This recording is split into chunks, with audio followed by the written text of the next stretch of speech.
I was born in Brooklyn, New York, and my parents moved us to New Jersey shortly after I was born. 4 years later, my brother was born. My mother wasn't well, and I was told that as the big sister that I should take care of my brother. And being 4 years old, I thought, this is big girl responsibility. And I would check on my baby brother as much as I could to make sure that he was okay. And this is where my sense of compassion for people comes from, to make sure that everyone around me is doing well. And this is a responsibility I carried for my brother my whole life. In 1996, I started a job working for a major corporation in Melbourne, Florida, as a customer support rep for criminal justice products. It provided me the ability to purchase my first home. It was a 3-bedroom house in a beautiful development. The community pool was lined with palm trees and located across the street from my house. When I told my brother I purchased a house, he told me that he had just been offered a job in Melbourne. So I asked him if he wanted to be my roommate, and of course he did. We've gotten along our whole lives, and he would be an ideal roommate. He started working at the sporting goods store, and the owners wanted to mentor him to be the manager. I was so proud of him. We'd always have dinner together on Thursdays at 7 p.m. because that was his early day. And on this particular Thursday in January of 1997, it was a Thursday like no other. He came home from work early while I was making dinner, our favorite spaghetti and meatballs, just like Mom used to make. And I was stirring the sauce when he walked in, and I looked at the time. It was 5:30. What was he doing home? And I looked at him, and he had this look on his face that I'd only seen once before. It was when one of his friends in high school was in a terrible accident and passed away. That look of distraught, unknowing, and sadness. I asked him what happened, and he said that his friend's wife called and asked over and over again if he'd done anything to their oldest daughter. He had worked with the wife's husband several years ago and maintained a friendship with them. The family had continual financial problems, and a few times their electricity was turned off. They lived in a 2-bedroom apartment with 3 daughters and a dog.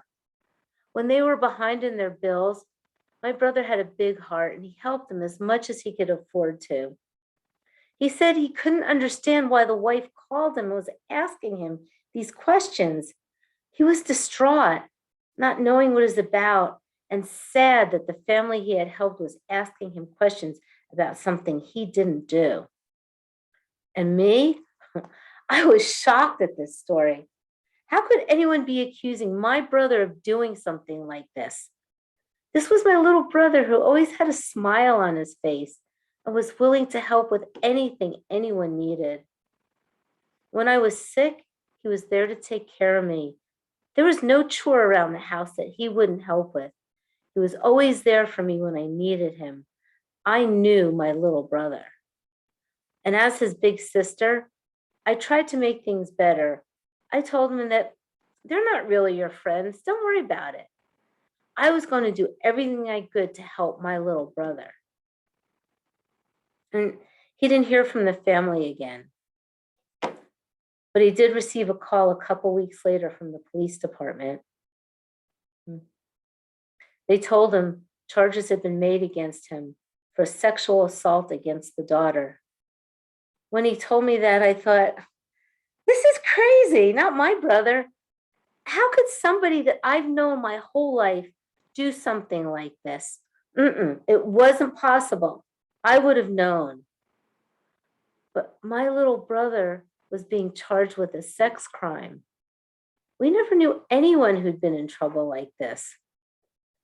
My brother was an emotional wreck, and I was too. We were worried that it was going to be on the news. What would people think? And we were ashamed of the accusation. The only thing I could think of was talk to an attorney. I encouraged him to hire an attorney right away, and he did. The attorney negotiated with the police department that my brother can turn himself in for booking. And this was another Thursday, unlike any Thursday I've ever had. I drove my brother to the police department and waited a couple hours for him to be booked and released. While I was waiting,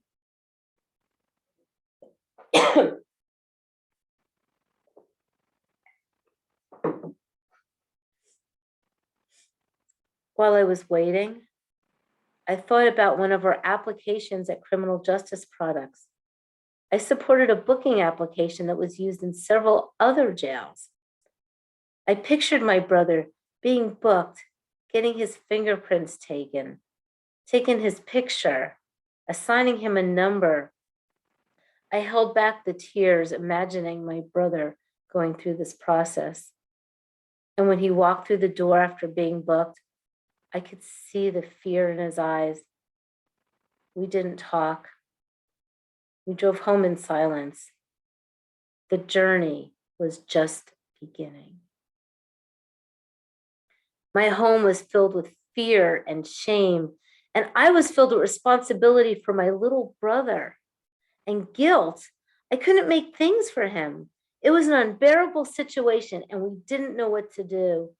The attorney told us not to talk to anyone, so we didn't tell anyone. It was like we were like little kids again, him and me against the world, supporting each other and taking care of each other. Except this time, I didn't know what to do. I didn't know what the future held. And little did I know, this was the beginning of a 16-year journey that continues to this day. It was the beginning of a life-changing experience.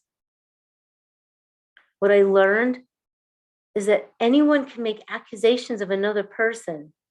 In the law, you're innocent till you're proven guilty. However, this doesn't alleviate the shame and stigma that's associated with the accusation. I believe my brother was innocent, and I learned that this can happen to anyone. Anyone being in the wrong place at the wrong time with the wrong people can be arrested. It happened to my brother, and it can happen to you and anyone in your family. Experiencing the arrest of a loved one can be a traumatic experience. There's so much you need to learn and know. And that's why I wrote my story about what I learned in prison, the Hidden Sentence book. And this provides information that you need to know before, during, and after a loved one is arrested. It was in 2016 that I learned there's over 2 million people in the prison system in the United States and another 4 million sitting in jails on parole or probation. We in the US are number one in a lot of things, and unfortunately, we're number one in incarcerating people. Even though the United States has 5% of the world population, we have over 20% of the imprisoned population. That doesn't only affect the people that are jailed, it affects millions of families and children of the incarcerated. These families and children are serving the hidden sentence. The only difference is they're serving the sentence on the outside. I was shocked to learn there's over 2 million children in the United States that have a parent who's incarcerated, and more than 5 million, that's 7% of all youngsters under 18 years old in the United States have had an incarcerated parent. And children with an incarcerated parent are twice as likely to get into trouble with the law, too. There are thousands of people that are serving the hidden sentence, and their stories need to be heard. And that's why I started Prison the Hidden Sentence podcast. People are telling their stories through my podcast. They're breaking free of the hidden sentence and helping others to know that they're not alone. A lot of times, people feel isolated because they're entering the world of the prison system. And it's like entering a whole new world. There's a whole new language that you must learn. A couple of years ago, I interviewed a man serving a life sentence, and I interviewed his daughter too. His daughter was born while he was waiting to be sentenced, waiting for his life sentence, and he was allowed to see her. He said that the moment he set eyes on her, it changed his life. He felt an overwhelming love for this child. And since that day and until today, he's raised his daughter from behind the prison walls. She was able to visit him and says that she loves her daddy. She's always gone to him for advice. And he says that he's even been able to discipline her from behind bars. She says that it doesn't matter where he is, he's her dad and she loves him. She's faced the stigma growing up of having a father in prison, and she overcame that stigma. She's a typical woman in her 20s, starting her career, and she's finding her way. She still has a relationship with her father, and she still visits him in prison. It's the family that's collateral damage to the prison system. After my brother Bo was arrested and went to trial, I didn't talk about it. I had so much shame inside of me, and I couldn't bear to tell anyone. And I didn't know how to tell anyone. It wasn't until many years later, after I started the podcast and interviewing other people, that I was able to tell my story.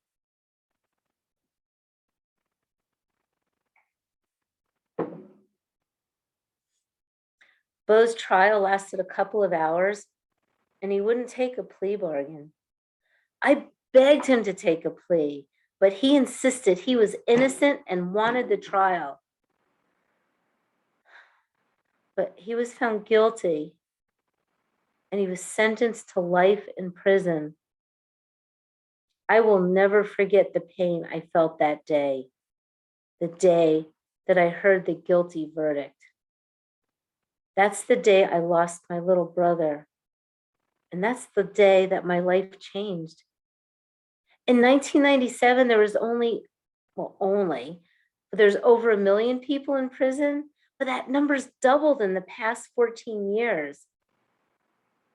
My brother was never able to have a life outside of prison, never able to get married and have children. I always wonder what his life would have been like if he wasn't in prison. And visiting Bo in prison was very difficult for me. I was excited to see him, but the thought of him in prison made me so sad and depressed. Those years were really tough. I thought a change might be good for me, and when I received a job offer in Las Vegas, Nevada, I took it. I stayed in touch with my brother, but the visits became more difficult. It took a toll on me emotionally and financially.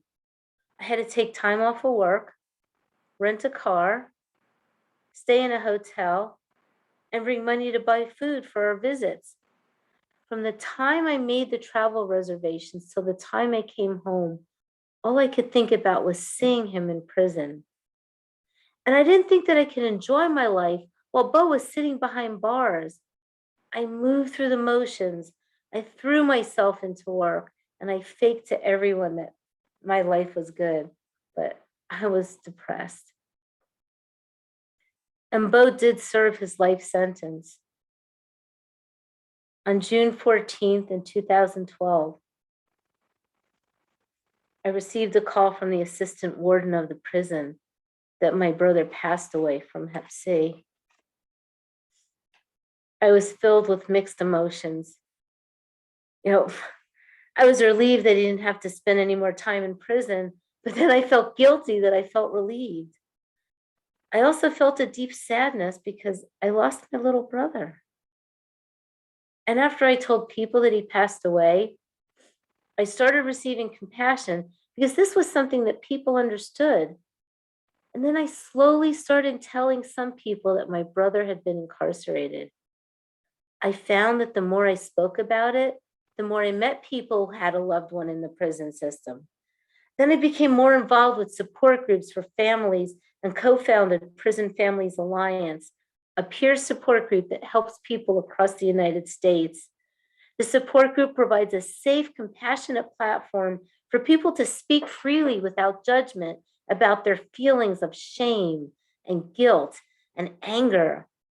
People share information with each other. And even though the laws can differ from state to state, the rules can change from facility to facility too. So the basic information is the same.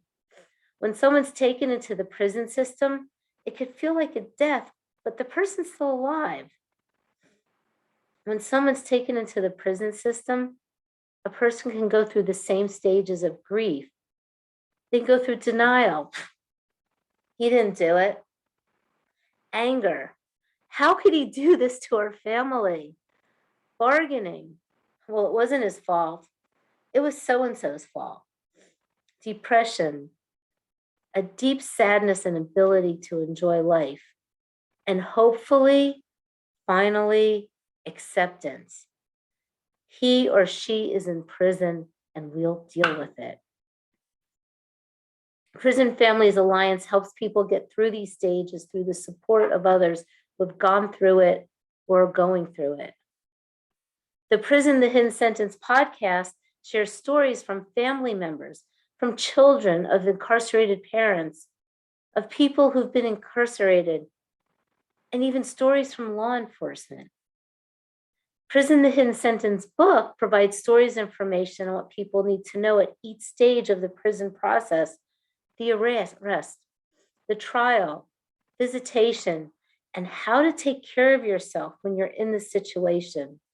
The book also helps raise awareness on the effects of incarceration on families, because it's not only read by families, it's also read by law and criminal justice students and everyday people, so that they know that they can do, so that they can know what to do if a loved one is taken into the prison system. As I continued sharing and listening to other people's stories, I realized that I was living in a self-imposed prison. I was living a hidden sentence. And as I opened up and became more vulnerable, I was able to remove the bars from around my heart and start living. And that's when I wrote Prison the Hidden Sentence: What to Do When a Loved One is Arrested and Incarcerated. I found my voice and I started telling people my story. I am one of the millions of family members who have had a loved one in the prison system. I lived the hidden sentence, and I encourage you to break free of whatever hidden surface you are serving. Find safe people, safe groups, and talk about it, whatever it is for you, whether it's an addiction, mental illness, a terminal illness that you or someone you love is experiencing. Talk about it and start living your life. You can go to our website at prisonfamiliesalliance.org and click on resources. And there you'll find resources for whatever you need to remove your hidden sentence and live the life that you deserve.